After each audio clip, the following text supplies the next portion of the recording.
لا حول ولا قوة إلا بالله العلي العظيم.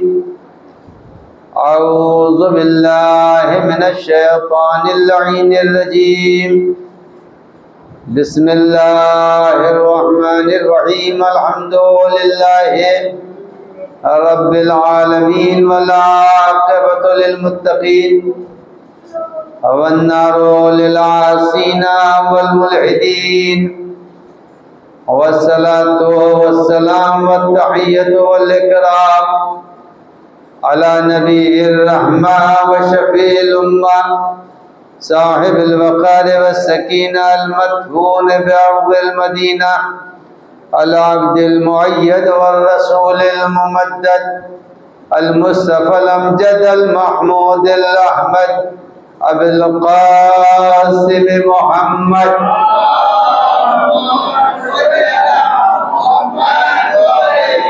وعلى ابن عمه ووزيره ووصيه وخليفته نور الأنوار حجج الجبار والد الأئمة الأطهار قسيم الجنة والنار المولود في البيت ذي الأسرار إمام المشارق والمغارب الذي يحبه فرض على الحاضر والغائب غالب كل غالب علي ابن أبي طالب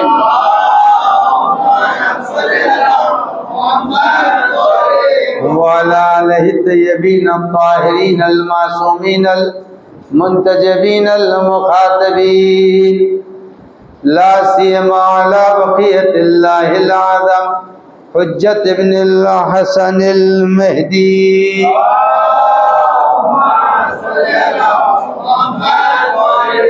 روحي وارواح العالمين له الفداء واللعنة الدائمة الباقية على أعدائهم أجمعين إلى قيام يوم الدين. أما بعد فقد قال الله الحكيم في كتابه الكريم بسم الله الرحمن الرحيم يا أيها الذين آمنوا قوا أنفسكم وأهليكم نارا وقودها الناس والحجارة.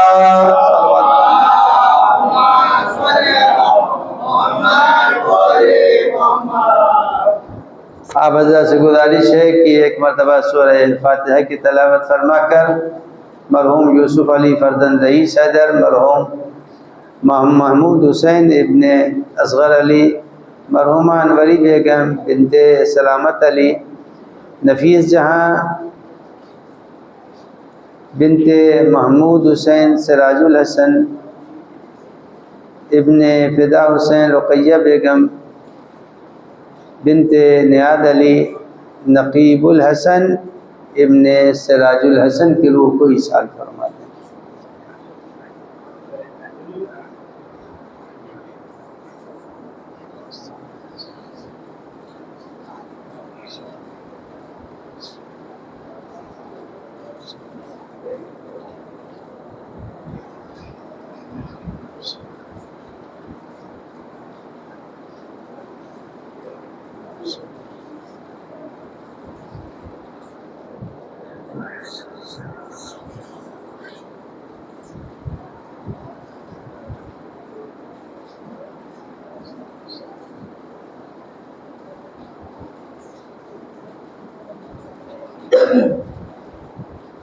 ایک صلوات پڑھ دے محمد والے محمد.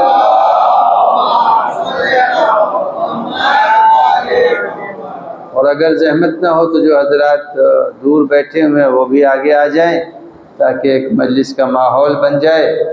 آپ حضرات سے گزارش ہے کہ ذرا ذرا آگے آ جائیں تاکہ محسوس ہو کہ محمد والے محمد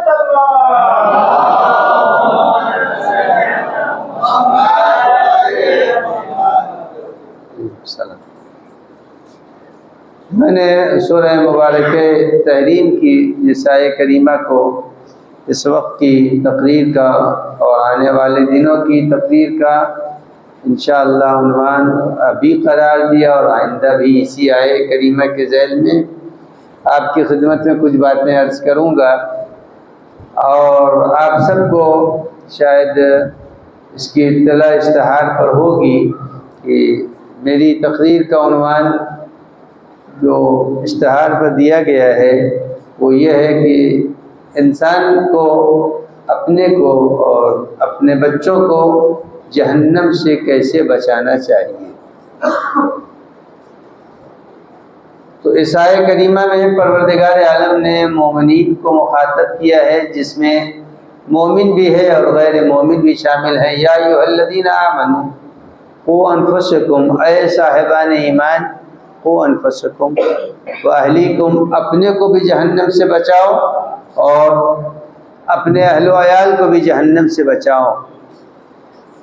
وقودھا الناس والحجارہ، جہنم ایک ایسا مکان ہے جس کے اندر انسان بھی جلائے جائیں گے، اور اس کی آگ کو تیز کرنے کے لیے پتھروں کو ڈالا جائے گا۔ پھر قرآن مجید آگے بڑھتا ہے اور کہتا ہے کہ وہ جہنم وہ ہے جس کے اوپر اللہ نے اپنے فرشتوں کو معین کیا ہے، اور یہ جو فرشتے ہیں وہ وہی کام کرتے ہیں جس کا اللہ نے انہیں حکم دیا ہے، اور وہ اللہ کے دیے ہوئے حکم سے کبھی بھی نافرمانی نہیں کرتے۔ تو یہ پورے آیت کا ترجمہ تھا، جس کا ایک ٹکڑا میں نے اس وقت کی تقریر کے لیے عنوان قرار دیا۔ عزیزان گرامی، ہر چیز کی ایک ابتدا ہے اور انتہا۔ ایسا نہیں ہے کہ کسی چیز کی ابتدا ہو اور اس کی انتہا نہ ہو، ہر چیز کی ابتدا اور انتہا ہے۔ آپ خود اس وقت دیکھ لیجئے کہ اس حال کی ابتدا وہاں ہے اور انتہا یہاں ہے۔ اسی طرح سے ایمان کی بھی ایک ابتدا ہے اور ایک انتہا ہے۔ ایسا نہیں ہے کہ ایمان کی ابتدا نہ ہو اور انتہا نہ ہو۔ اگر کوئی شخص اس آخری حصے میں بیٹھا ہوا ہے تو یہ تو کہہ سکتا ہے کہ میں عزا خانے میں ہوں، لیکن وہ یہ نہیں کہہ سکتا کہ میں ممبر کے پاس ہوں۔ تو یہ یاد رکھیے کہ جس طرح سے آدمی وہاں بیٹھا ہوا عزا خانہ میں شامل ہے لیکن ممبر کے پاس نہیں ہے، ویسے ہی ایمان بھی انسانی زندگی میں دو مرحلوں میں ہے۔ ایمان کی اگر ابتدا دیکھا جائے تو ایمان کی ابتدا کا نام ہے فقط اور فقط لا الہ الا اللہ پڑھ لینا، وہ ایمان ہے۔ لیکن اگر ایمان کی منزل آخر دیکھنا ہے تو اس کا نام ہے سلمان و ابو ذر، اور اگر ایمان کا اعلیٰ مرتبہ دیکھنا ہے تو وہ ہے جنگ خندق میں، جب پیغمبر نے فرمایا آج کل ایمان کل کفر کے مقابلے میں جا رہا ہے۔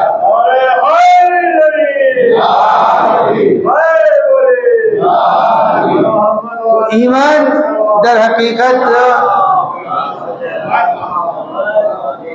اب عزیزان گرامی جہنم آگ ہے۔ جہنم جب آگ ہے تو جب بھی بہت اچھا موضوع دے دیا گیا ہے کہ جب کہیں آگ لگتی ہے ہر آدمی اپنا گھر بچانے کی فکر کرتا ہے، ہمارے گھر میں آگ نہ آنے پائے۔ تو جہنم کی آگ ہر گھر میں نہ پہنچنے پائے، اس کے لیے یہ موضوع دیا گیا ہے کہ جہنم کی آگ ہر گھر نہ پہنچے۔ تو اب جہنم کو بنایا تو خدا نے ہے، لیکن بجھانے کا حق سب کو حاصل ہے۔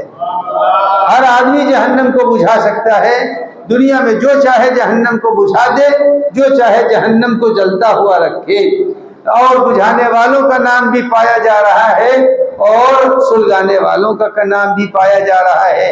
اگر کوئی چاہتا ہے جہنم کو بجھا دے تو بجھا بھی سکتا ہے، اور اگر کوئی چاہے جہنم سلگتا رہے تو سلگتا بھی رہے گا۔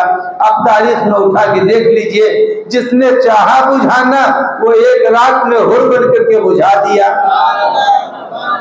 اور اگر جس نے سلگانا چاہا جہنم کو، پیغمبر کو دیکھتا رہا ابو جہل بن کر کے جہنم کو سلگاتا رہا، تو معلوم ہوا جہنم سلگایا بھی جا سکتا ہے، انسان کے بس میں ہے۔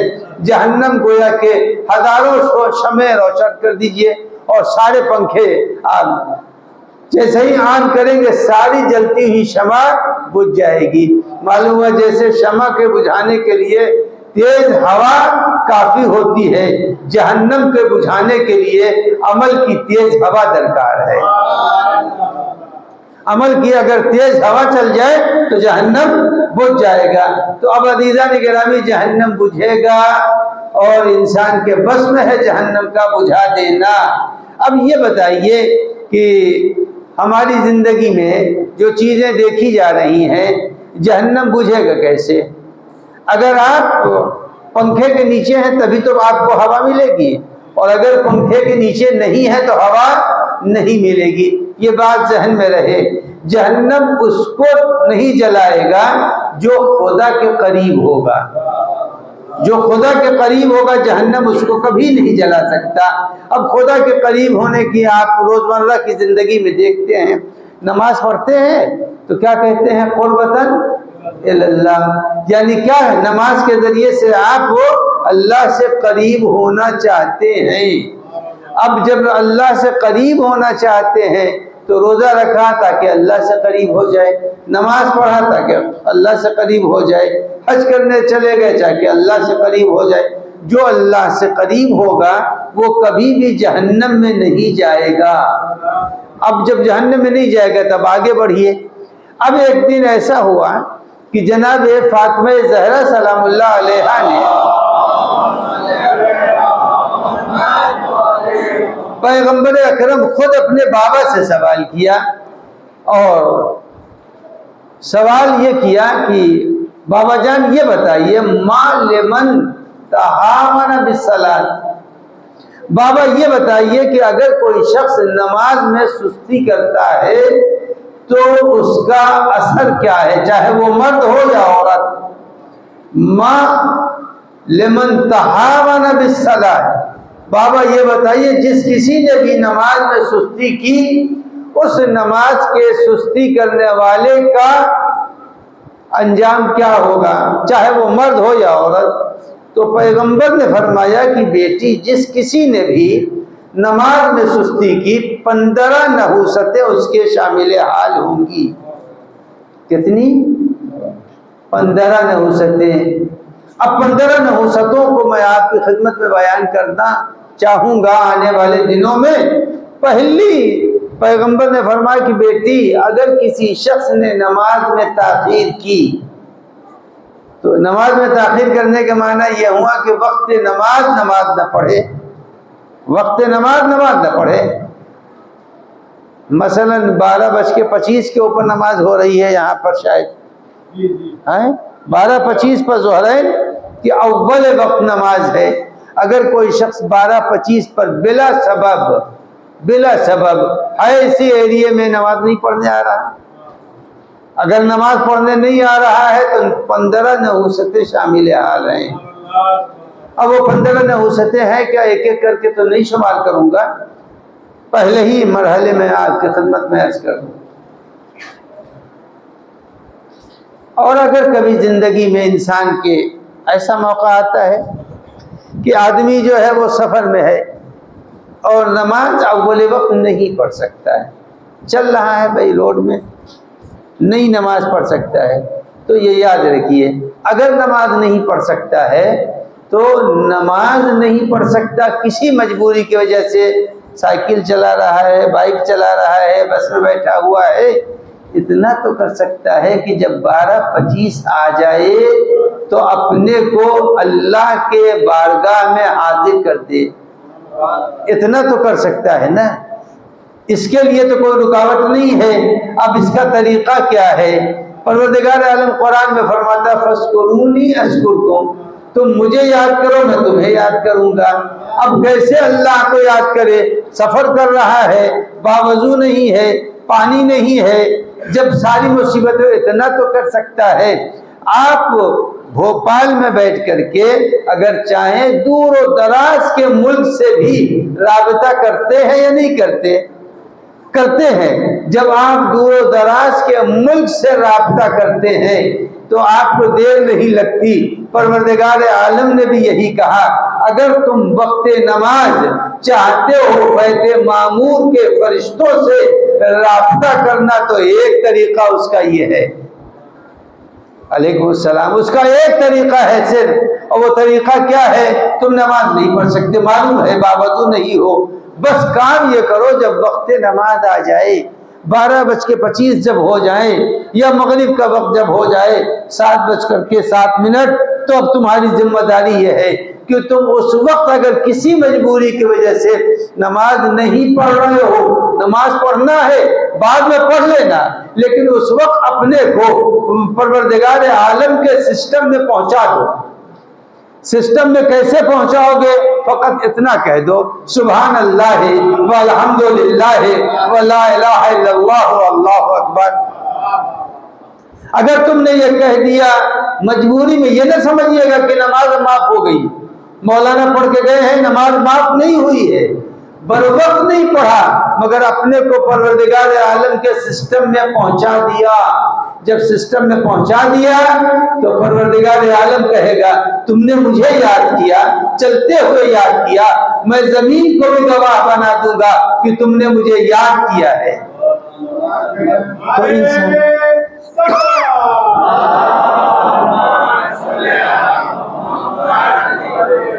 تو پروردگار عالم یہ نہیں چاہتا ہے کہ تم ہماری یاد کرو، تم ہمیں یاد کرو اور میں تمہیں بھول جاؤں، میں نہیں بھولوں گا۔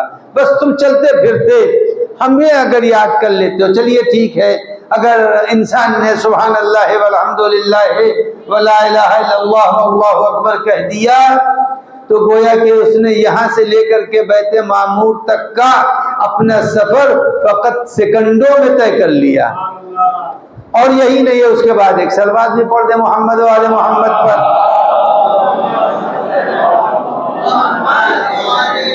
تو گویا دونوں چیزیں اس نے حاصل کر لی، ایک تو حکم قل لا اسألکم علیہ اجرا پر بھی عمل کر لیا، اور اس کے بعد فاذکرونی اذکرکم کے اوپر بھی عمل کر لیا۔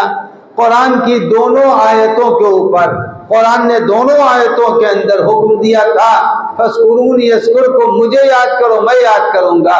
قرآن نے یہ کہا تھا قل لا اسألکم، اگر انسان نے سبحان اللہ والحمد للہ ولا الہ الا اللہ واللہ اکبر صلوات بھی پڑھ لیا اس کے بعد، تو گویا اس نے قرآن کی دونوں آیتوں کے اوپر عمل کر لیا۔ اب آئیے تو پیغمبر اکرم صلی اللہ علیہ وآلہ وسلم نے بہت آسان تھا کہ انسانی زندگی میں بھولنے والی یہ چیزیں نہیں ہیں، بہت آسان ہے۔ تو میں سنا رہا تھا کہ فاطمہ زہرا سلام اللہ علیہا نے پوچھا کہ بابا جان یہ بتائیے ما لمن تہاون بالصلاۃ من الرجال والنساء، عورت اور مرد میں جو لوگ بھی نماز میں سستی کرتے ہیں اور بر وقت نماز کو نہیں پڑھتے ان کے لیے کیا ہے؟ تو فرمایا بیٹی 15 نحوستیں ان کے شامل حال ہوں گی، ستتون فی دار دنیا، 6 نحوستیں وہ ہیں جو دنیا میں ان کو دیکھنا پڑے گی، بغیر اس کے مر ہی نہیں سکتے۔ یہ پیغمبر فرما رہے ہیں، یہ کوئی الیکشن کے پہلے والے نیتا کا وعدہ نہیں ہے۔ ہاں، یہ الیکشن سے پہلے والے نیتا کا وعدہ نہیں ہے کہ وعدہ کیا پھر تو عوام میں نظر بھی نہیں آئیں گے وہ، یہ پیغمبر کا وعدہ ہے کہ ستتون فی دار دنیا، 6 نحوستیں وہ ہیں جس کو وہ دنیا میں دیکھے بغیر مر ہی نہیں سکتا ہے۔ اب آئیے 6 یہ ہو گئی، اس کے بعد سے کہا 3 وہ ہیں جو عندہ موتیں، کتنی ہو گئی؟ 9۔ اس کے بعد سے کہا 3 نحوست وہ ہے جس کو قبر میں دیکھنا پڑے گا۔ کتنی ہوئی؟ کہا 3 وہ ہیں جب قبر سے اٹھایا جائے گا، میدان محشر میں لایا جائے گا۔ تو عزیزان گرامی یاد رکھیے کتنی ہو گئی؟ 15۔ پیغمبر نے کیا فرمایا فاطمہ زہرا سے کہ بیٹی جس کسی نے بھی نماز کو بر وقت نہیں ادا کیا تو 15 نحوستیں بہرحال اس کے نامہ اعمال میں لکھ دی جائیں گی۔ اب پہلی سن لیجئے، ایک صلوات پڑھ دیں محمد وعلی محمد۔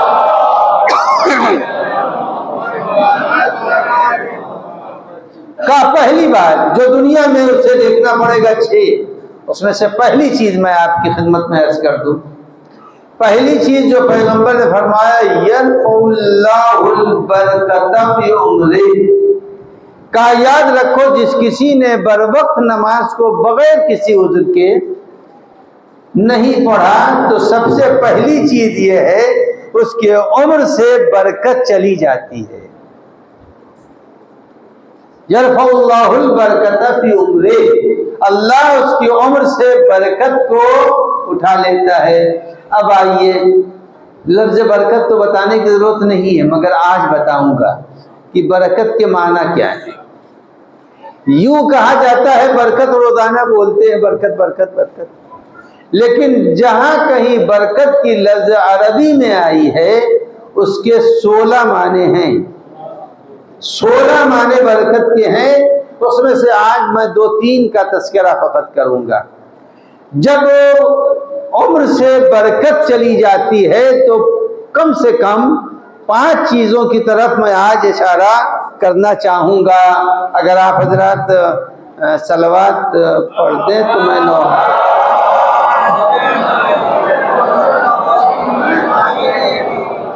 تو ابھی میرے بیان کے تسلسل کو بھولیے گا نہیں۔ پیغمبر نے فرمایا کہ پہلی چیز یہ ہے کہ اس کے عمر سے برکت چلی جاتی ہے۔ اب جب برکت جائے گی تو برکت کہتے ہیں کیسے پہچانے کہ عمر سے برکت نکل گئی؟ لائٹ چلی جائے گی تو معلوم ہو گیا، اندھیرے سے سمجھ میں آ گیا کہ بھائی لائٹ نہیں ہے۔ مائک اگر فیل ہو گیا تو سمجھ میں آ جائے گا بھائی آواز نہیں جا رہی، مائک فیل ہے۔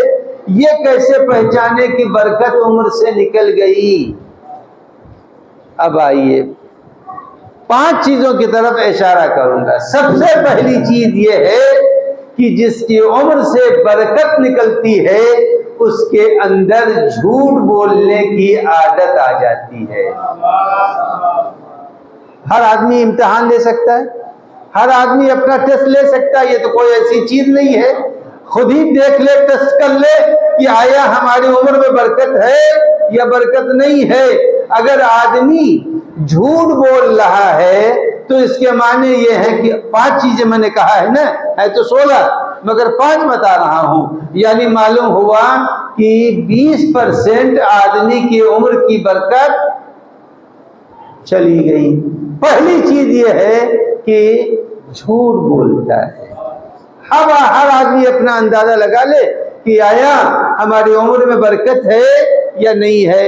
اب اس میں ہم کو کسی کا امتحان لینے کی ضرورت نہیں ہے، ہر آدمی خود ہی اپنے کانشس اور اپنے ضمیر اور اپنے وجدان سے وہ اندازہ لگائے کہ وہ جھوٹ بولتا ہے یا نہیں بولتا۔ اور یہ بات یہ یاد رکھیے کہ جب کوئی قرآن مجید نے جھوٹ بولنے والوں کی مذمت کی ہے اور بہت اچھی مذمت ہے، اس کو سن لیجئے۔ پہلی ہے ناسیۃ خاطئۃ کاذبہ۔ قرآن کہتا ہے قیامت کا دن جب آئے گا تو قیامت کے دن پروردگار عالم جتنے بھی جھوٹے ہوں گے ان سارے جھوٹوں کو پروردگار عالم بال سے پکڑے گا، بال سے پکڑ کے جہنم میں ڈال دے گا۔ تو اب پہلی چیز یہ ہے کہ جہاں کہیں برکت ختم ہوتی ہے آدمی جھوٹ بولتا ہے۔ اب جب جھوٹ بولتا ہے تو جھوٹا یہ سمجھتا ہے کہ ہم جھوٹ بول رہے ہیں، ہم کو عزت مل رہی ہے، یہ یاد رکھیے گا۔ جھوٹے کو کبھی عزت نہیں ملتی، جھوٹے کو کیا عزت ملے گی؟ اس لیے کہ جب وہ پروردگار عالم کسی پر لعنت بھیج رہا ہو، تو جب لعنت اللہ بھیجتا ہے تو انسان کی عمر میں برکت کہاں سے آئے گی؟ لعنت اللہ علی الکاذبین، لعنت اللہ علی الکاذبین، قرآن کی آیت ہے، قرآن کہہ رہا ہے کہ لعنت ہو کاذبین پر۔ تو اب میں اپنی تقریر کو پھر سمیٹ رہا ہوں اور آپ کی خدمت پیش کروں۔ پیغمبر نے کتنی بات فرمائی ہے کہ جو بھی وقت پر نماز نہیں پڑھتا، بیٹی سے کہہ رہے ہیں، اس میں 15 نحوستیں پائی جائیں گی۔ پہلی نحوست یرفع اللہ البرکت فی عمرہ، عمر میں برکت نہیں ہوتی۔ اب آئیے برکت کی تشریح دیکھیے۔ برکت در حقیقت آج سمجھانا بڑا آسان ہے، بارش ہو رہی ہے نا، برکت کہتے ہیں اس گڈھے کو جس میں پانی جمع ہو جائے، اس گڈھے کو کہتے ہیں جہاں پانی جمع ہو جائے۔ ہتھیلی اس طرح کر دیجئے، اس کے اوپر کچھ بھی نہیں ہے، لیکن چلو بنا لیجئے تو اس کے اندر پانی جمع ہو جائے گا۔ تو بس یہ یاد رکھیے، برکت کہتے ہیں اس گہرائی کو جس میں رحمت الہیہ آ رہی ہے۔ اگر انسان کی حیات میں سچائی پائی جا رہی ہے تو فقط سچا نہیں ہے، بلکہ آپ یہ دیکھ لیجئے آج دنیا کے اندر بہت سے ایسے سسٹم ہیں جس سسٹم سے آدمی اپنے کو جوڑ رہا ہے، کہاں سے کہاں بیٹھے ہوئے ہیں آپ بھوپال میں، اور آپ کا عزیز و عزیز خاص کہیں دوسری دنیا میں ہے، تو وہاں سے آپ ویڈیو سے اپنا رابطہ کر رہے ہیں یا نہیں کر رہے ہیں۔ تو یہ یاد رکھیے، جس وقت انسان سچ بولتا ہے وہ سچ نہیں بول رہا ہے، بلکہ اپنا ویڈیو کالنگ کر رہا ہے اہل بیت علیہ السلام سے۔ اس لیے کہ امام نے فرمایا کونو، قرآن کہتا ہے کونو ما صادقین، سچوں کے ساتھ ہو جاؤ۔ سچ نہیں بولا بلکہ سچ بول کر کے اس نے اپنا رابطہ اہل بیت سے کر لیا ہے۔ لہذا جو لوگ بھی جھوٹ بولتے ہیں تو جھوٹ بولنے والوں کا رابطہ کس سے ہے؟ جہنمیوں سے، اور سچ بولنے والوں کا رابطہ اہل بیت عصمت و طہارت سے ہے۔ تو پیغمبر نے فرمایا اب آئیے دوسری علامت، یرفع اللہ البرکت فی عمرہ، عمر سے برکت چلی جاتی ہے۔ تو پہلی چیز یہ ہے کہ جس کی عمر سے برکت جائے گی وہ جھوٹ بولے گا۔ دوسری بات سنیں گے، اچھی تو نہیں لگے گی مگر میں کیا کروں، میرا موضوع دیا گیا ہے مجھے یہی، تو اب میں تو ایسے ہی پڑھوں گا۔ اب آئیے دوسری چیز جو جس کی عمر سے برکت جاتی ہے، وہ سامنے والے کا احترام نہیں کرتا۔ سب سے بڑی رقم جو منہ میں آیا، منہ نہیں ہے بلکہ وہ بالکل ہوا کا جھونکا ہے، بس جو منہ میں آئے گا سامنے والے کا احترام نہیں کرے گا۔ تو دوسری چیز یہ ہے، جہاں عمر میں برکت نہیں ہوتی نہ وہ سامنے والے کا احترام۔ اب سامنے والوں میں سب سے زیادہ کس کا احترام کرنا ہے؟ بیوی تو گھر میں ہے نا، جو نوکرانی کے حکم میں ہے، بیوی ہی کا احترام نہیں، جو چاہا منہ سے کہہ دیا، جو چاہا زبان سے جاری کر دیا۔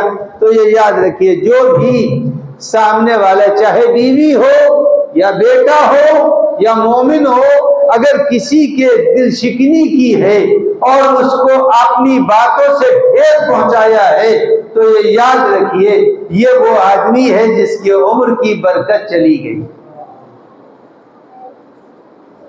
عمر کی برکت اس کے چلی گئی۔ برکت عمر کے لیے ضروری ہے کہ کسی کو، آپ دیکھ لیجیے روزمرہ کی زندگی میں، اگر کوئی کسی کو نامناسب جملے بول رہا ہے اور نامناسب جملے کہہ رہا ہوں، جھوٹا بولنا، لعنتی کہنا، گالیاں دینا، اس کی تو بات ہی نہیں کہہ رہا ہوں کہ ایسا جملہ تم بہت خراب ہو، یہ جملہ سن کر کے کوئی بھی اپنے کو خوشی محسوس نہیں کرے گا۔ تو عزیزان گرامی، سب سے بڑا مسئلہ یہ ہے کہ اگر آدمی کی عمر میں برکت ہے تو وہ کسی کو بھی اذیت نہیں دے گا، کسی کا دل نہیں دکھائے گا۔ اب میں آپ کی خدمت میں، آپ قرآن پڑھ لیجئے، قرآن مجید کہتا ہے کہ عمر کی برکت چلی جاتی ہے ان لوگوں کی جن لوگوں نے کسی کا دل دکھایا۔ اب قرآن میں سورہ تحریم پڑھ لیجئے، سورہ تحریم میں ملتا ہے کچھ خواتین نے پیغمبر کا دل دکھایا تھا، تو اب جب پیغمبر کا دل دکھایا تو معلوم یہ عمر تو رکھتی ہے مگر اس میں برکت نہیں ہے۔ تو اب یہ بتائیے، اگر اس وقت آپ مجھ سے کہیے کہ آپ مجھے قلم دے دیے تو میں نہیں دے سکتا، مگر جن کے جیب میں قلم ہے ان سے مانگیے گا تو وہ دے دیں گے۔ عزیزان گرامی، جس کی عمر میں خود برکت نہ پائی جا رہی ہو وہ دوسروں کو کہاں سے برکت دے گا؟ اب یہ یاد رکھیے، کونوا مع الصادقین، سچوں کے ساتھ ہو جائے۔ سچے وہ ہیں جو صاحب برکت ہے۔ جب صاحب برکت ہے تو علم کے پاس کی بھی دعا قبول ہوگی، تابوت کے پاس کی بھی دعا قبول ہوگی، مزارات کے پاس بھی دعا قبول ہوگی، اس لیے کہ وہ صاحب برکت ہے۔ ایک صلوات پڑھیں محمد و آل محمد۔ تو پیغمبر نے فرمایا کہ یرفع اللہ البرکت فی عمرہ، اللہ اس کی عمر سے برکت کو اٹھا لے گا۔ جب برکت اٹھے گی تو جھوٹ بولے گا۔ دوسرا مرحلہ، ستائے گا دوسروں کو، اپنی باتوں سے دوسروں کو اذیت پہنچائے گا۔ تیسری بات سنیے، تیسری بات، شاید میں تو کسی کے لیے نہیں بول رہا ہوں، مجھ کو تو جو موضوع دیا گیا موضوع پر وہ کسی پر چپک جائے تو میں کیا کروں؟ صلوات پڑھ دیں محمد و آل محمد۔ اس کی ذمہ داری ہماری نہیں ہے۔ اب کسی کو ہوا لگ رہی ہے، کسی کو نہیں لگ رہی ہے، تو اب حال والوں کی کوئی غلطی نہیں ہے، پنکھا انہوں نے چلا دیا۔ اب ہماری تقریر اگر کسی پر چپک جائے تو اس کا ہم سے کوئی ربط نہیں ہے۔ ایک صلوات پڑھ دیں محمد و آل محمد۔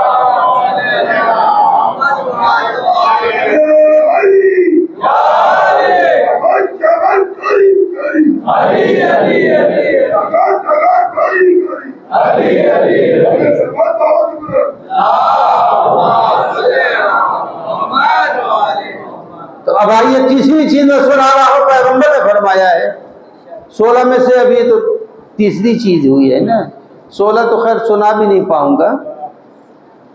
پیغمبر نے فرمایا کہ جس کی عمر سے برکت چلی جاتی ہے اس کی تیسری پہچان یہ ہے کہ وہ کاروبار میں ہمیشہ جھوٹ بولے گا۔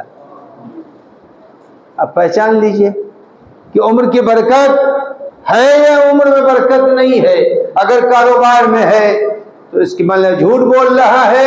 ارے بھائی کہہ دیجئے کہ صاحب یہ ہمارا سامان 10 دن کا پرانا ہے، بس کافی ہے۔ سچ بول رہا ہے نا، 10 دن کا پرانا ہے، جس کو لینا ہوگا لے گا، جس کو نہیں لینا ہوگا نہیں لے گا۔ تو کہا کہ کبھی بھی کاروبار میں وہ سچ نہیں بولے گا۔ جس کی عمر کی برکت ختم ہو جاتی ہے وہ کاروبار میں سچ نہیں بولے گا۔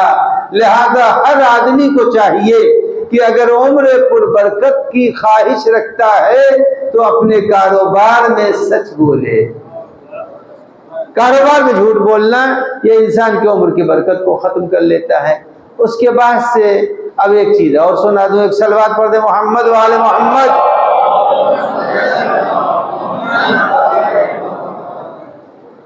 نہیں ایسی صلوات پہ تو نہیں سناؤں گا۔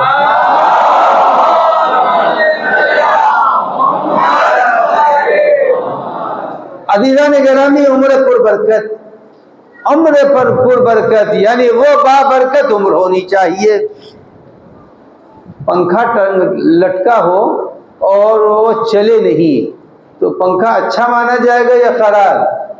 بھئی چل ہی نہیں رہا پنکھا تو معلوم ہوا کہ اگر پنکھا ہوا نہیں دے رہا ہے تو خراب ہے۔ اگر انسان کی عمر میں برکت نہیں ہے تو خاموش پنکھا ہے، بس اس سے زیادہ اس کی کوئی ویلو نہیں ہے. تو اب وہ عمر پر برکت بابرکت عمر کی 3 پہچان میں نے دے دی. اب چوتھی پہچان، ایک صلوات پڑھ دے محمد والے محمد.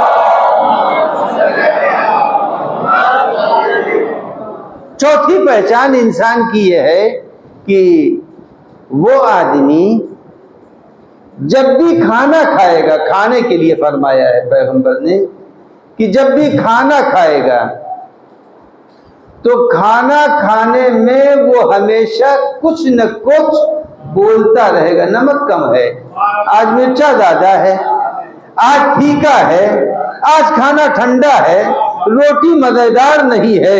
کہا یہ اگر انسانی مزاج کے اندر پایا جا رہا ہے تو سمجھ لیجیے عمر پر برکت نہیں ہے.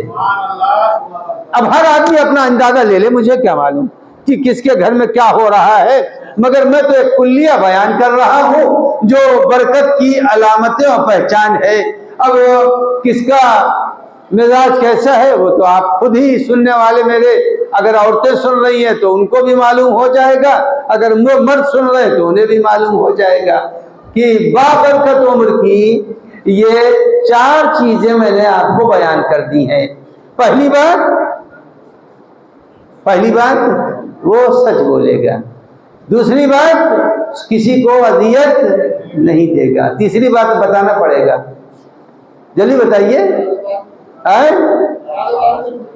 کاروبار میں جھوٹ نہیں بولے گا. اور چوتھی چیز یہ ہے کہ جب رزق سامنے آئے گا تو رزق میں وہ کبھی بھی چون و چرا نہیں کرے گا. اب آئیے میں آپ کی خدمت میں امیر المومنین علی بن ابی طالب علیہ السلام،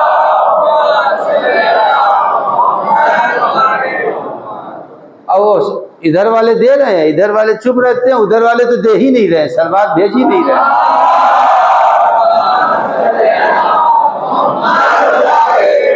اور مل جل کے سلوات.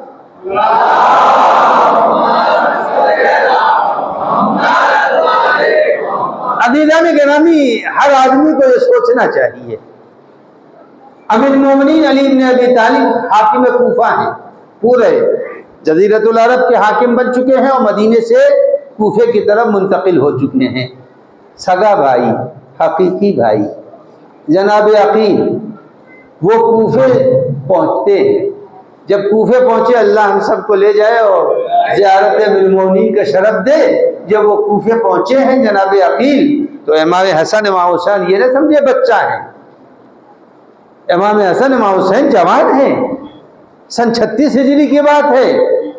امام حسن امام حسین سے فرمایا کہ اپنے بیٹوں سے کہ بیٹا تمہارے چچا آئے ہوئے ہیں، ان کا احترام کرو اور ان کے رہنے کا انتظام کرو. اب ظاہر ہے کہ امیر المومنین فرما رہے ہیں اور امام وقت ہیں، سردار جنت ہیں دونوں. اب اس کے بعد اطمینان سے جناب عقیل نے سفر کی تھکن دور کی اور امیر المومنین کے ساتھ کھانا کھانے بیٹھے.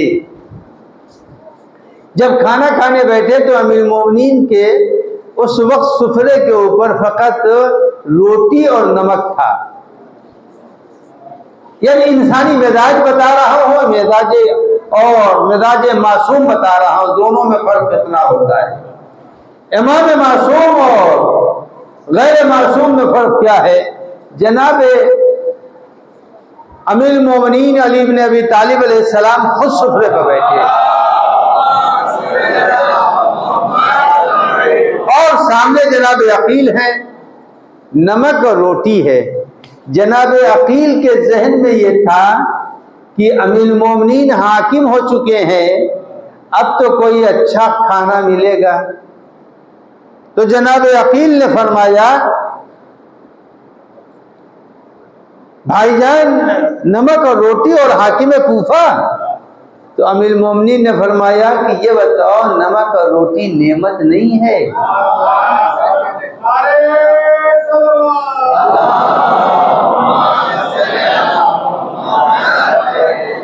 جہاں تک میری آواز جا رہی ہے عزیزان گرامی یہ یاد رکھیں کہ ہمیں شکر کرنے نہیں آتا. اگر ہم شکر کرتے، آج آپ جا کر کے، میں تو کہتا ہوں کہ کبھی کبھی اگر آدمی خود نہیں اس منزل میں پہنچا ہے تو کبھی کبھی اسپتال چلا جایا کرے، مہینے میں 1 مرتبہ اسپتال ضرور جائے، اور اسپتال جا کے دیکھے کسی کو نلی سے کھانا دیا جا رہا ہے، کوئی وینٹیلیٹر کے اوپر ہے، کسی کے ہاتھ اور پیر میں وائر لگے ہوئے ہیں، کسی کے بدن کے سارے حصے کو بس واجب حصہ اس کا ڈھکا ہے، بقیہ جسم کے اوپر مشینیں لگی ہوئی ہیں، جا کے دیکھنا چاہیے۔ عزیزان گرامی، شکر خدا نہیں ہو رہا ہے۔ روٹی آ گئی، بس روٹی آ گئی، اگر روٹی کے ساتھ فقط ساگ ہے، ساگ آ گیا، مزید کسی چیز کی توقع نہیں کرنا چاہیے۔ اور اگر نمک کم ہے تو نمک کم ہونے کے لیے بیوی سے نہیں کہنا ہے کہ جاؤ نمک لاؤ، نمک آج کھانے میں کم ہے، خود اٹھ جائے کچن میں اور جا کر کے نمک لا کر کے کھانا کھا لے۔ تو عزیزان گرامی، یہ ہے عمر پر برکت۔ تو اب معلوم ہوا کتنی چیزیں میں نے بیان کی کہ آدمی کو چاہیے جب کھانا کھائے تو کھانا کھانے کے وقت میں یہ خیال رکھے کہ یہ روٹی کیسے فراہم ہوئی ہے، کتنی زحمتوں سے یہ روٹی تیار ہوئی ہے۔ یہ بتائیے جتنے بھی یہاں پر بیٹھے ہوئے ہیں، کس نے جا کے زمین کے اوپر گیہوں چھڑکا ہے؟ کسی نے نہیں چھڑکا، مگر گیہوں ہم تک پہنچ رہا ہے، آٹا ہم تک پہنچ رہا ہے، جنس ہم تک پہنچ رہا ہے۔ عزیزان گرامی، سوچنا چاہیے۔ عمر پر برکت وہ ہے جس میں 5 چیزیں آدمی کے پائی جائیں۔ جب وہ کھانا آئے تو کھانے کے اندر کسی قسم کا کوئی اعتراض نہیں ہونا چاہیے۔ مگر ایک بات کہتا چلوں، ہماری تقریر سن کے عورتیں یہ نہ کہیں مولانا نے کہا اب چلو نمک شوق بھی ہو جاتا تو ہو جانے دو، مرچا بڑھا دو، کوئی حرف نہیں، لیکن مولانا نے منع کیا ہے۔ نہیں، اگر ہم نے مردوں کو منع کیا ہے کہ آپ چون و چرا میں کیجئے تو عورتوں کا فریضہ بھی یہ ہے کہ ذرا ذمہ داری سے کھانا پکائیں۔ صلوات پڑھ دے محمد و آل محمد۔ اگر ایسا نہیں ہوگا تو بیلنس نہیں زندگی میں آئے گا۔ زندگی میں بیلنس لانے کے لیے ضروری ہے، ادھر ان کو چاہیے برکت لانا، ادھر ان کو چاہیے برکت لانا۔ کہا میں نے تو کیا، عورت کے لیے بھی 5 چیزیں ضروری ہیں، مرد کے لیے بھی 5 چیزیں ضروری ہیں۔ عورت کی بھی ذمہ داری ہے کہ وہ سچ بولے، عورت کی ذمہ داری ہے اگر وہ کاروبار کرتی ہے، کاروبار کرنا کوئی بری بات نہیں ہے عورت کے لیے، عورت کو بھی کاروبار کرنا چاہیے، اس لیے کہ عورت خدیجہ کبریٰ بھی تھی، عورت خدیجہ کبریٰ بھی تھی، کاروبار کرنا کوئی عیب نہیں ہے، مگر کاروبار میں سچ بولنا۔ اس کے بعد کسی کی دلاداری عورت کے اوپر بھی ہے کہ جو منہ میں آئے۔ بہرحال عورت ایسی ہونی چاہیے جو خدیجہ کا سایہ پڑا ہو، عورت پر خدیجہ کا سایہ ہونا چاہیے، فاطمہ زہرا کا سایہ ہونا چاہیے، خدیجہ پر کسی اور کا سایہ نہیں ہونا چاہیے۔ ایک صلوات پڑھ دے محمد و آل محمد۔ تو پیغمبر اکرم نے فرمایا کہ اگر کسی کی 15 نحوستیں دیکھے گا، پہلی نحوست بیان کر دیا کہ عمر سے اس کے برکت چلی جائے گی۔ اب برکت کی ایک طولانی فہرست ہے، اب اس کو چھوڑ رہا ہوں، اب آگے بڑھ رہا ہوں۔ پیغمبر اکرم صلی اللہ علیہ وآلہ وسلم نے فرمایا اگر کسی آدمی کی عمر سے برکت چلی جاتی ہے تو سب سے پہلی کوشش یہ ہے کہ یرفع اللہ البرکت فی رزقہ، سب سے بڑی نحوست اس کے سامنے یہ جتنی کوشش کر لے اس کے رزق میں کبھی بھی اضافہ نہیں ہوگا، ہو ہی نہیں سکتا ہے۔ یہ 2 باتیں میں آپ کی خدمت میں عرض کر رہا ہوں، رزق میں برکت ہو ہی نہیں سکتی۔ روزی میں برکت آتی کیسے ہے؟ وہ سنیں گے تو میں سنا دوں روزی میں برکت کیسے آتے. ایک صلوات پڑھ دیں محمد وآل محمد.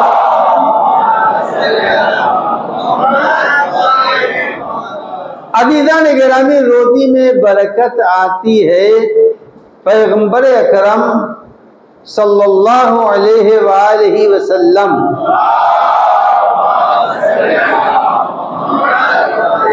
اس وقت سب سے بڑا مسئلہ نوجوانوں کے ساتھ ہے. یہ جتنے ہمارے سامنے ضعیف بیٹھے ہیں ان کے سامنے کوئی روزی کا مسئلہ نہیں ہے، اس لیے کہ یہ کما سکتے ہی نہیں ہیں. ان کے تو دم ہی نہیں ہے کہ یہ کما سکیں، اس لیے کہ ریٹائرمنٹ کی عمر ہے. لیکن جو لوگ جوان ہیں ان کے لیے میں بتا رہا ہوں، اور اگر ضعیف ہیں تو وہ بھی چاہے تو کما سکتے ہیں، مگر اب کچھ وہ ہوتے ہیں کہ بے زحمت پا جاتے ہیں. اب وہ کیا طریقہ ہے؟ امیر المومنین علی بن ابی طالب علیہ السلام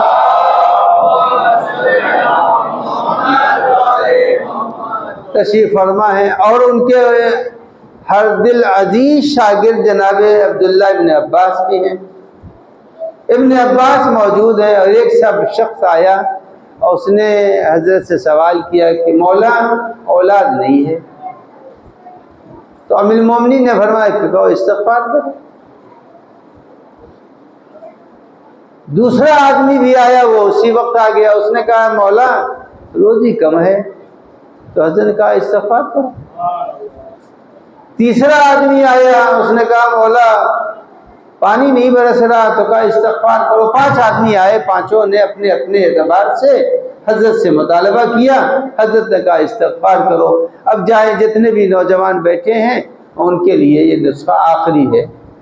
اب وہ ابن عباس نے فوراً حیران ہو کے پوچھا کہ یا امیر المومنین 5 آدمی آئے اور اب 5 کو آپ نے ایک ہی بات بتائی استغفار کرو. تو دیکھیے قرآن مجید پڑھنا اور ہے، اور جس کے قلب پر اترا ہے وہ اور ہے. قرآن اہل بیت کے قلب پر اترا ہے.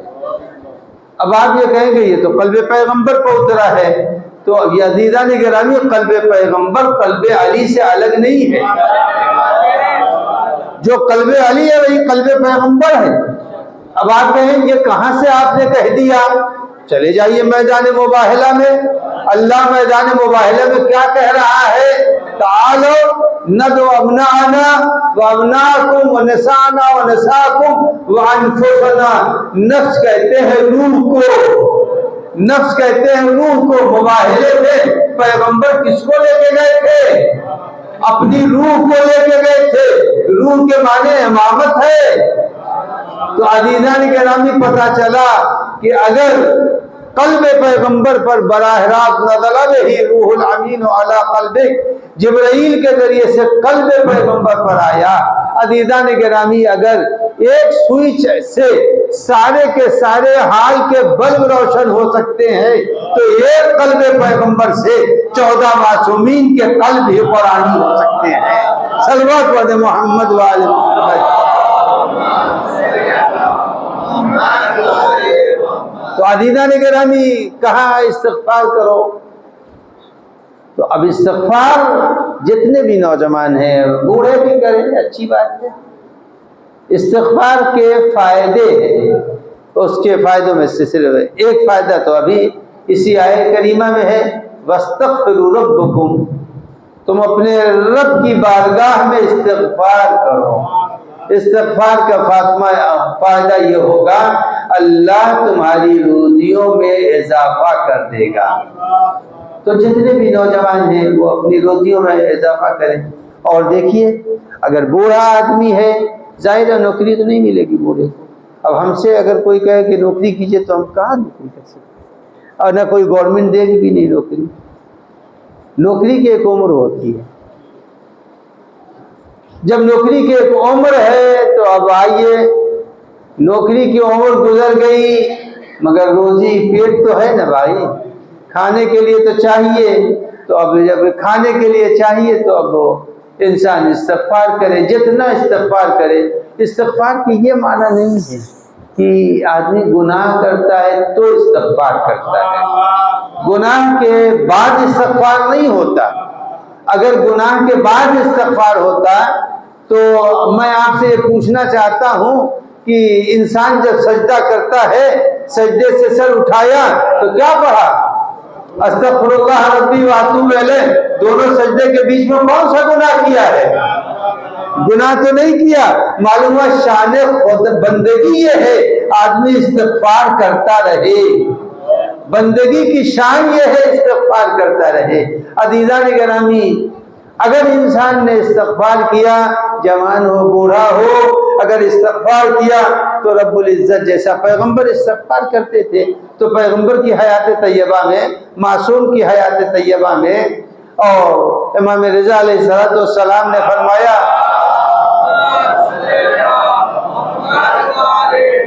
بتاؤں گا نہیں، یہ نہ سمجھے بتاؤں گا نہیں، لیکن صرف وہ واقعہ نقل کر دیتا ہوں۔ امام رضا علیہ السلام فرماتے ہیں، جو ہمارے تیسرے امام ہیں، امام رضا، جلدی بول دیجئے کہ نہیں ہمارے 8ویں امام ہیں، اس میں کون سی پریشانی ہے بھائی؟ ہم نے تو آپ کے ذہن کو چونکانے کے لیے کہا تیسرے امام ہیں، آپ کہیے کہ نہیں بھائی 8ویں امام امام رضا ہیں۔ ایک صلوات پڑھ دیں محمد وآل محمد۔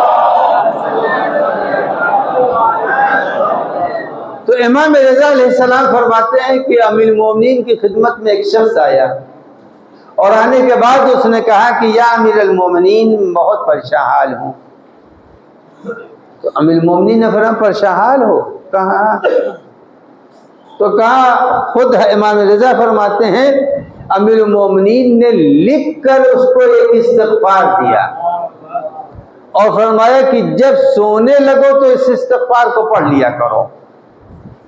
6-7 منٹ لگتے ہیں اس استغفار میں بس، مگر بتاؤں گا نہیں، 6-7 منٹ لگتے ہیں فقط اس استغفار کے پڑھنے میں۔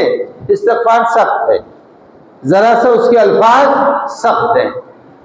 تو وہ 1 سال کے بعد پھر آیا، اور آنے کے بعد امیر المومنین سے کہتا کہ یا امیر المومنین آپ نے یہ کیا نسخہ دے دیا؟ اب تو میرے پاس جگہ کم ہو گئی ہے بکریوں کے رکھنے کی، بھیڑوں کے رکھنے کی، اونٹ کے رکھنے کی جگہ کم ہو گئی ہے۔ معلوم یہ ہوا کہ وہ استغفار جو امیر المومنین نے اس بدبو عورت کو دیا تھا اور منع کیا گیا ہے، اسے سب کو نہ دینا، بلکہ اس کو دینا جس کے دل میں علی کی محبت ہو۔ معلوم یہ ہوا کہ اپنوں کو بہت سی چیزیں دی جاتی ہیں، سب کو وہ چیزیں نہیں دی جاتی۔ ایک صلوات پڑھ دیں محمد وآل محمد۔ تو میں سنا رہا تھا کہ اگر انسان میں نحوستیں آتی ہیں تو چند چیزیں اس کی زندگی میں چلی جاتی ہیں۔ آخری چیز ہے، بس آخری چیز یہ ہے کہ اس کا دل عبادت میں نہیں رکھتا۔ آخری چیز، اگر کسی کا دل عبادت میں نہیں لگتا تو یہ سمجھ لینا چاہیے کہ اتنی دیر کے لیے عمر کی برکت ختم ہو چکی ہے۔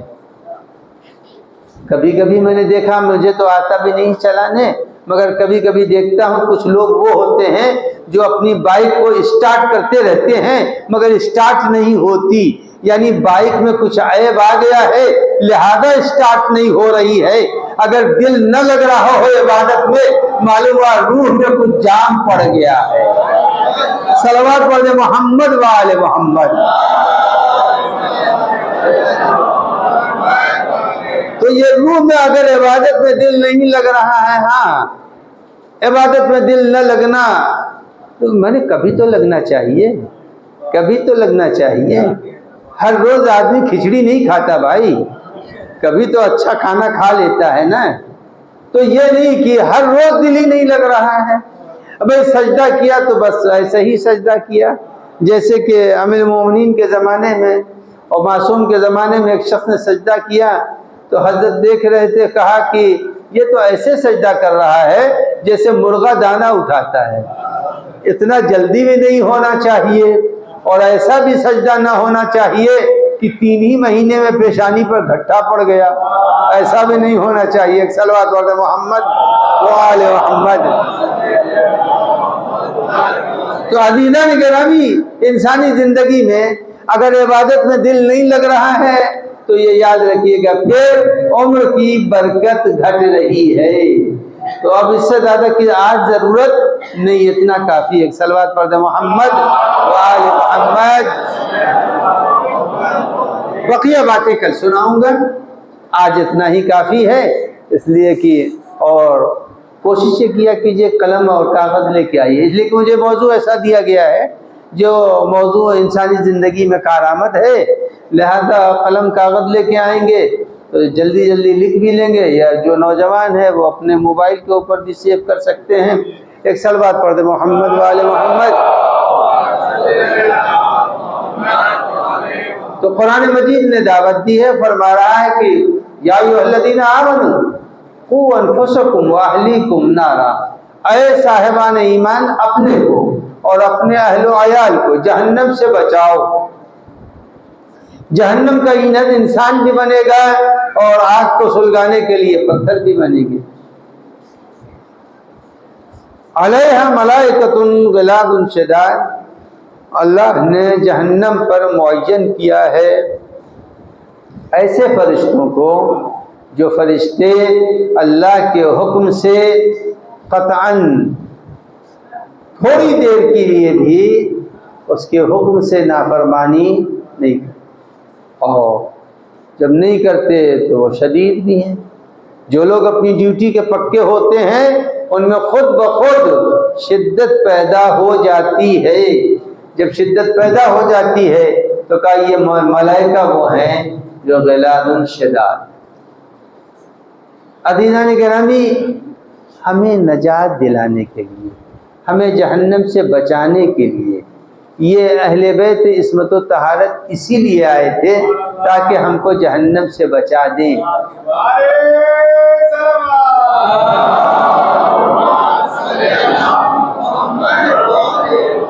جیسے میں نے ابتدائے کلام میں کہا تھا، جہنم کو ہر آدمی بجھا سکتا ہے، جہنم کے بجھانے میں دیر نہیں لگے گی۔ جیسے بہت سی شمع جلا دیجئے اور پنکھا کھول دیجئے، سارا خود بخود شمع جل جائے گی۔ اللہ چاہتا ہی یہ ہے کہ جہنم بجھ جائے۔ اللہ کے قہر کا نتیجہ ہے، قہر الہی کا نتیجہ جہنم ہے، کرم الہی کا نتیجہ جنت ہے۔ تو آپ جو ہے جب وہ سورہ الحمد پڑھتے ہیں تو اس کے اندر کیا کہتے ہیں؟ بسم اللہ القہار الجبار، یا یہ کہتے ہیں بسم اللہ الرحمن الرحیم؟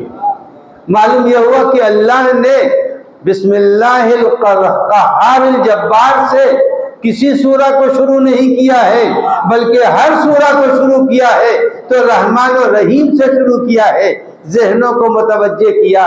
دیکھو قہر کے ہم نے دنیا کو پیدا نہیں کیا ہے، کرم سے پیدا کیا ہے۔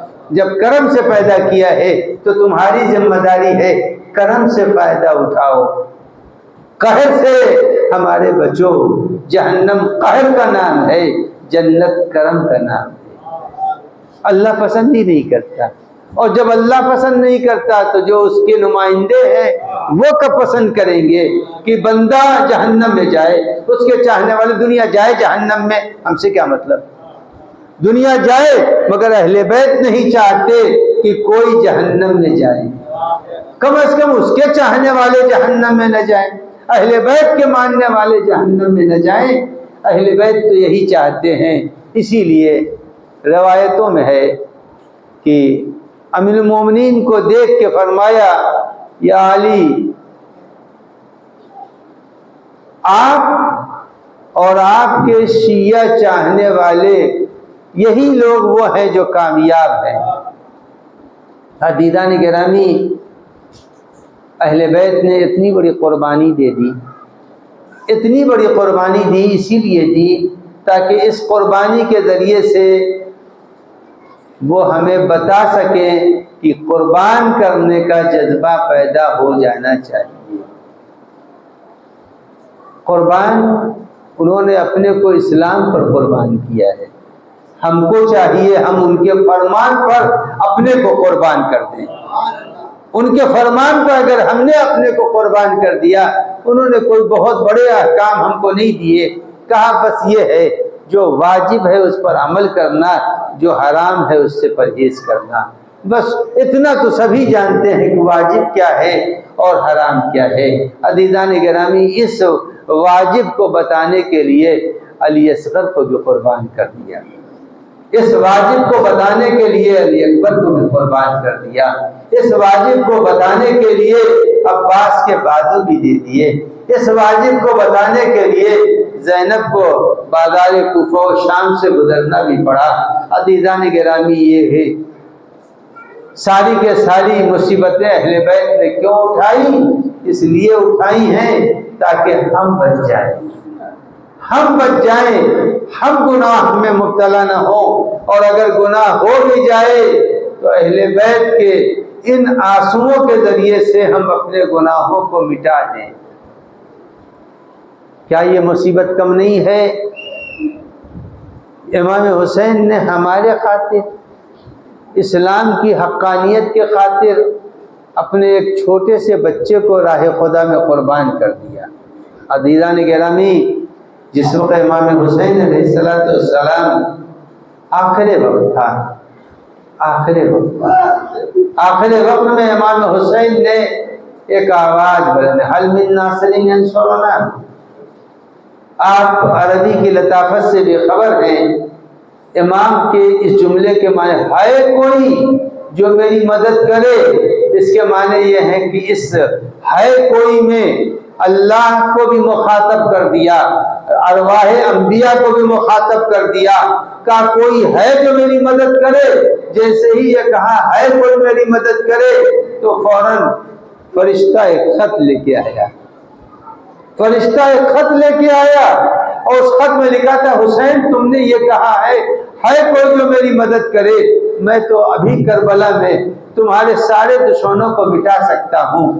امام نے جب خط دیکھا، چوم کے فرشتے کو واپس کر دیا اور کہا پالنے والے اب زندہ رہ کے کیا کروں گا، علمدار تو نہ رہا، اب زندہ رہ کے کیا کروں گا، میرا کڑیل جوان علی اکبر نہ رہا، اب زندہ رہ کے کیا کروں گا، پالنے والے میرا قاسم تو شہید ہو گیا۔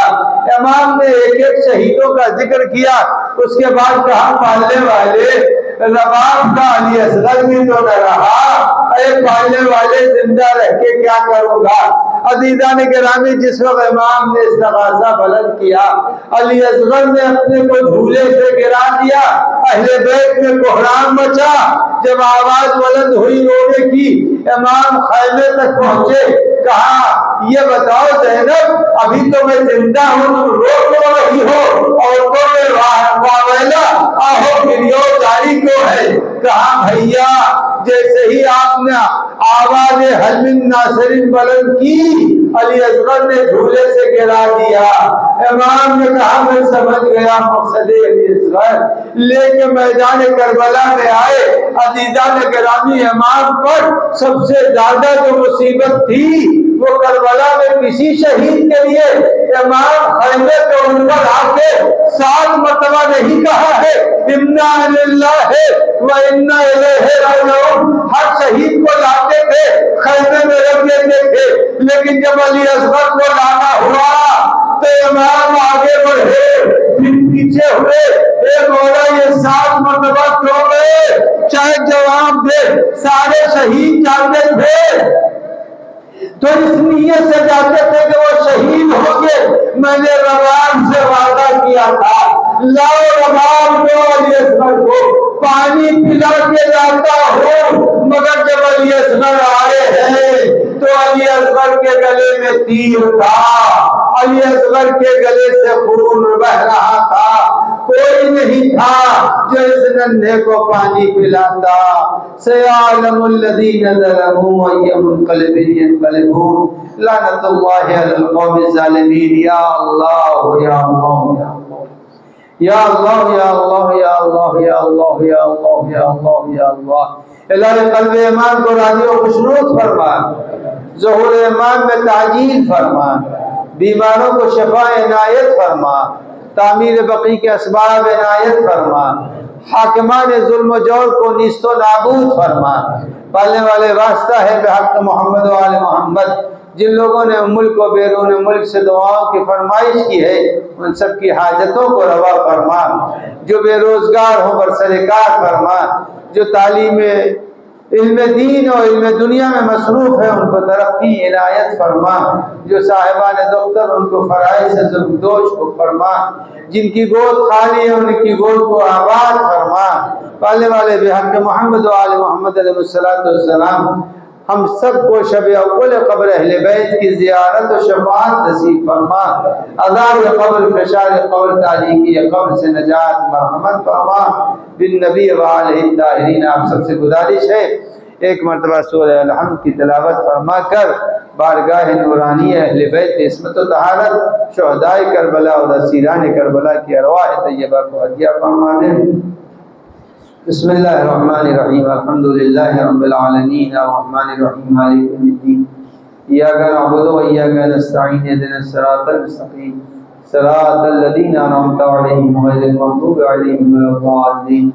بسم اللہ الرحمن الرحیم، قل هو اللہ احد اللہ الصمد لم یلد ولم یولد ولم یکن له کفوا احد۔ بسم اللہ الرحمن الرحیم، قل هو اللہ احد اللہ الصمد لم یلد ولم یولد ولم یکن له کفوا احد۔ بسم اللہ الرحمن الرحیم، قل هو اللہ احد اللہ الصمد لم یلد ولم یولد ولم یکن له کفوا احد۔